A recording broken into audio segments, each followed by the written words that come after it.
台北市动艺术节，逐年热人拢会安排济活动陪囡仔合作。今年拢总有买200场活动，而且主办单位表示，今年的节目安排是真注重亲子同齐来参加，嘛真适合祖孙仔做伙来欣赏。而且囡仔去到社区表演，希望艺术加入民众生活。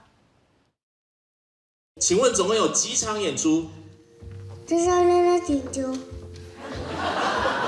查甫囡仔手提棒仔介绍今年的活动，但囡仔话讲袂清，是互台下的观众笑嗨嗨。不过虽然话语袂通，却是展现出今年台北儿童艺术节的主题，展出囡仔款。主办单位希望唔那囡仔，大人嘛会当做伙来佚佗，透过表演重新感受细汉时阵的心境。其中一个参与的剧团表示，考量囡仔看表演的习惯，因是特别设计互动嘛较轻松的表演方式，比如讲用乐器甲观众耍，也是无限制观众。活动空间等等，这个节目是有钢琴，有一寡乐器，这个乐器甲钢琴你拢会当去真近去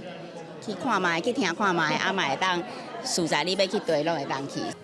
台北表演艺术中心表示，今年增加更较侪免费的活动，表演场所的选择嘛真多元。除了大型的表演厅、音乐厅嘛有社区，望艺术融入民众的生活中。今年呢，我们其实是扩大办理很多的免费的活动哦，包括了在台北表演艺术中心的周边呢，我们从6月29号一直到8月1号，全部都有很多角落的展览跟角落的音乐会，然后以及角落的表演。北艺中心表示，虽然活动是合作儿童艺术节，但真侪活动是设计给亲子，也是阿公阿嬷会当带孙来做伙看的表演。